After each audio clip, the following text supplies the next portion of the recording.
Welcome to easy steno. Dictation 5 second बाद start होगी।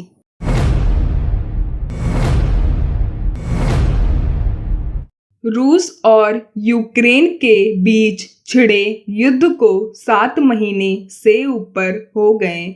इस बीच मध्यस्थता की कई कोशिशें हुई, मगर सब नाकाम साबित हुई। दुनिया के तमाम देशों की नज़र भारत पर लगी रही कि उसका क्या रुख रहता है। भारत चूंकि हमेशा से युद्ध के खिलाफ रहा है, रूस यूक्रेन युद्ध को लेकर भी उसने स्पष्ट राय दे दी थी कि जितनी जल्दी हो सके बातचीत के जरिए समाधान निकालना और युद्ध समाप्त कर देना चाहिए। मगर दोनों देशों के रवैये की वजह से यह युद्ध लंबा खिंचता गया।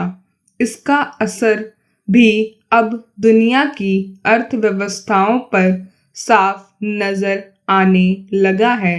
ऊर्जा और खाद्य आपूर्ति श्रृंखला बुरी तरह प्रभावित हुई है। ऐसे में भारत ने एक बार फिर इस युद्ध को रोकने की बात की है। प्रधानमंत्री ने यूक्रेन के राष्ट्रपति व्लादिमीर जेलेंस्की से फोन पर बात कर कहा कि यूक्रेन संकट का समाधान सैन्य बल से नहीं निकल सकता।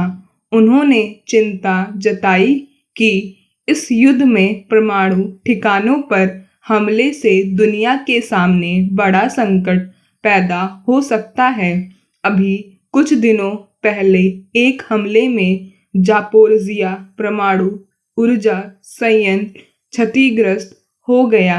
गनीमत है कोई बड़ा संकट नहीं पैदा हुआ।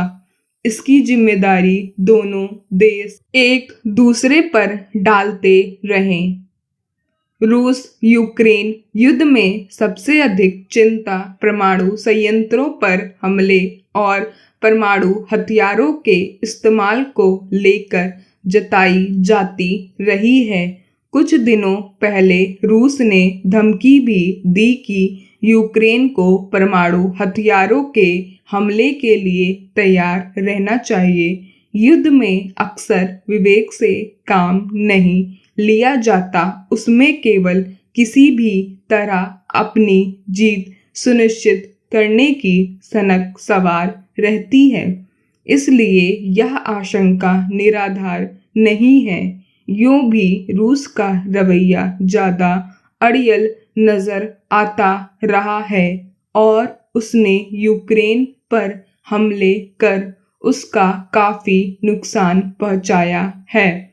पिछले महीने समरकंद में संघाई सहयोग संगठन के शिखर सम्मेलन में जब रूसी राष्ट्रपति व्लादिमीर पुतिन मिले, तब भी हमारे प्रधानमंत्री ने उन्हें सलाह दी थी कि वे युद्ध का रास्ता छोड़कर बातचीत के जरिए समाधान निकालने का प्रयास करें।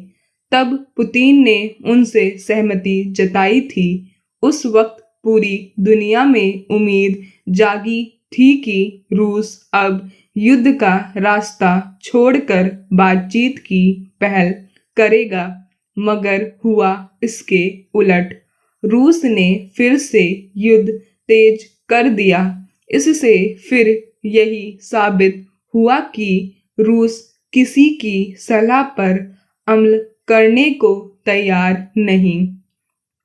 अब भारत ने यूक्रेन से भी युद्ध का रास्ता छोड़ने की अपील की है। सवाल है कि क्या भारत की इस अपील पर गौर किया जाएगा।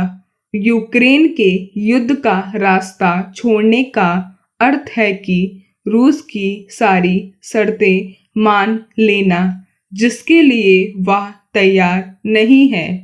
जिन देशों से उसे इस युद्ध में सहयोग की उम्मीद थी, वे भी शुरू से किनारा किए बैठे हैं। हालांकि कुछ देशों ने उसे आश्वासन देने में कोई कमी नहीं की, मगर सच यह है कि अब भी यूक्रेन अपने दम पर लड़ रहा है। यह यूक्रेनी नागरिकों के लिए सामरिक गर्व का विषय हो सकता है।